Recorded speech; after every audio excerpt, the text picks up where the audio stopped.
नमस्कार, मी रुपाली रूपम रेसिपीमध्ये तुमचं मनपूर्वक स्वागत करते। आज चंपाषष्ठी आहे आणि चंपाषष्ठीला खास नैवेद्य बनवला जातो, नागदिवे बनवले जातात। तर तीच रेसिपी मी आज तुमच्याबरोबर शेअर करणार आहे। तर आपण सुरुवातीला वांग्याचं भरीत बनवणार आहोत। वांग्याचं भरीत बनवण्यासाठी आपण भरताची जी वांगी मिळतात ती घेतलेली आहेत 4 वांगी। अशा प्रकारे आपण चिरून घ्यायची आहेत, त्याचं देठ वगैरे काढून घ्यायचं आहे। ही वांगी तुम्ही गॅसवर भाजून किंवा निखाऱ्यावर भाजूनही भरीत बनवू शकता, पण मी अगदी सोप्या पद्धतीने तुम्हाला ही वांग्याचं भरीत बनवायला शिकवणार आहे। एक कढई घ्यायची आहे, कढईमध्ये थोडंसं तेल घालायचं आहे आणि थोड्या तेलावर ही वांगी छान परतून घ्यायची आहेत, वाफून घ्यायची आहेत।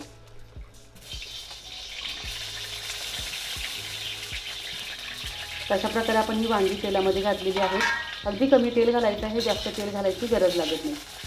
व्यवस्थित हलवून घेऊयात आणि 10 मिनिटं झाकण ठेवूयात।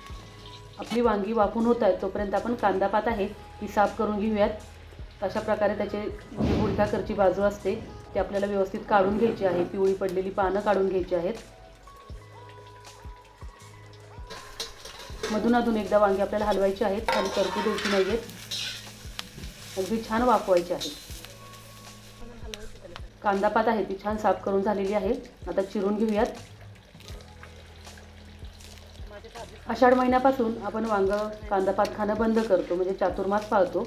आणि आजच्या दिवशी म्हणजे चंपाषष्ठीच्या दिवशी कांदा पात आणि बाजरीचे रोडगे आणि वांग्याचं भरीत याचा नैवेद्य दाखवला जातो।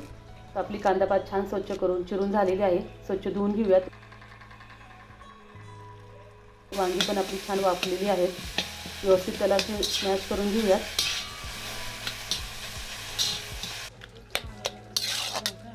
अशा प्रकारे वांगी आपण छान स्मॅश करून घेतलेली आहेत।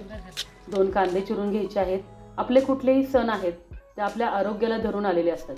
बाजरी आपल्याला आरोग्यासाठी चांगली असते थंडीच्या दिवसामध्ये, म्हणून बाजरी थंडीमध्ये खाल्ली जाते आणि अशा प्रकारे नैवेद्य दाखवले जातात। संक्रांतीला पण आपण बाजरीची भाकरी बनवतो, म्हणजे सर्व जे सण आहेत ते आपल्या आरोग्याला धरूनच आलेले असतात। अशा प्रकारे आपण थोडे लसूण आणि मिरचीचा ठेचा करून घेतलेला आहे।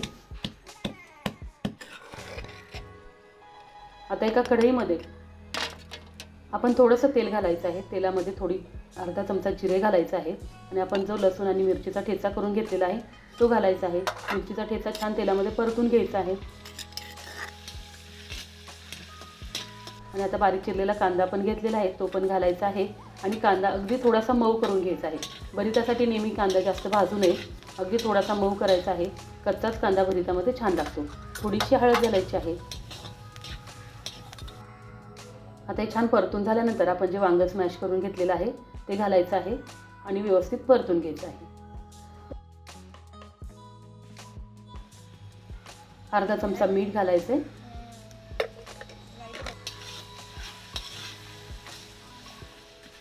मीठ घालून व्यवस्थित हलवून घेऊयात आणि बारीक चिरलेली भरपूर कोथिंबीर घालूयात। कोथिंबीरीने भरताची टेस्ट अजून वाढते। अशा प्रकारे आपलं हे चमचमीत असं वांग्याचं भरीत छान तयार झालेलं आहे। आता आपण कांदा पात बनवायला घेऊया। तर कांदा पात आपण चिरून धुवून घेतलेली आहे, पाणी सर्व काढून घेतलेलं आहे। आता एका खलबत्त्यामध्ये थोड्याशा मिरच्या आणि लसूण आपण ठेचून घेणार आहोत। आता त्याच कढईमध्ये आपण थोडंसं तेल घातलेलं आहे। तेल गरम झालं की त्यामध्ये आपण जो ठेचा केलेला आहे तो घालायचा आहे, छान परतून घ्यायचा आहे आणि थोडीशी हळद घालायची आहे। हळद घातल्यामुळे कांदा पातीचा जो कलर आहे तो अगदी हिरवागार राहतो। आणि आता आपण कांदा पात घालूयात, कांदा पात छान परतून घेऊयात।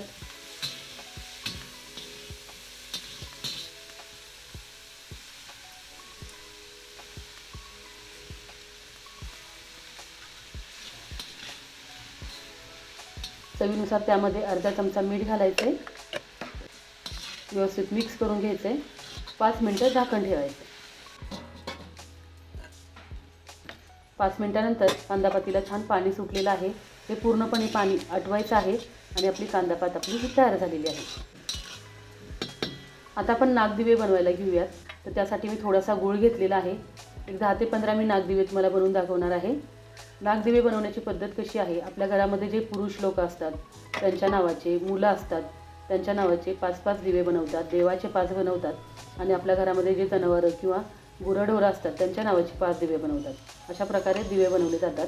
आता आपण बाजरीचं पीठ घातलेलं आहे, गुळाचं छान पाणी करून घेतलेलं आहे, त्यामध्ये बाजरीचं पीठ, चवीनुसार थोडंसं मीठ आणि थोडंसं साजूक तूप घातलेलं आहे आणि त्या पाण्यामध्ये जेवढं पीठ बसेल तेवढं पीठ मी मिक्स केलेलं आहे.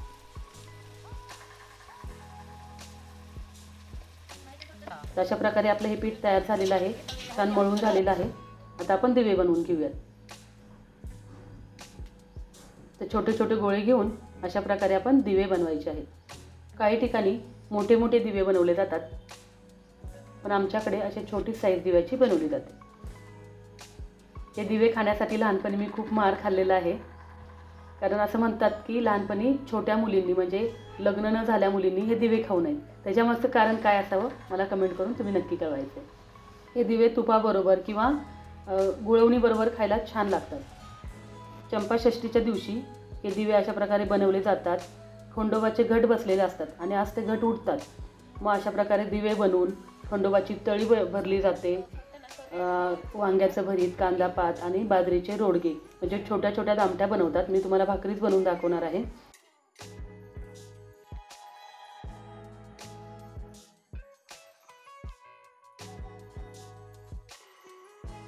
आता आपण हे दिवे उकडण्यासाठी ठेवलेले आहेत. एक 10 ते 15 मिनिटं लागतात दिवे उकडण्यासाठी.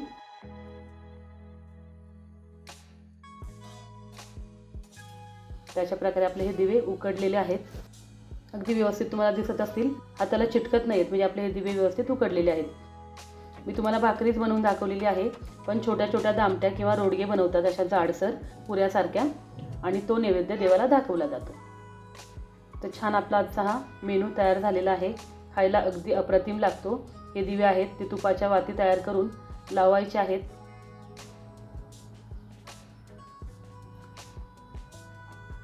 दिव्यांखाली तांदूळ पसरून त्याच्यावर दिवे ठेवले जातात, देवापुढे ठेवले जातात आणि अशा प्रकारे आपला हा आजचा सर्व मेनू तयार झालेला आहे. मग तुम्हाला आजचा मेनू कसा वाटला मला कमेंट करून नक्की कळवायचं आहे. तुम्ही चॅनल अजून सबस्क्राईब केलं नसेल तर सबस्क्राईब करून शेजारील बेल आयकॉन दाबायला विसरू नका. चला मग भेटूया अशा छान छान रेसिपी घेऊन पुढील भागामध्ये.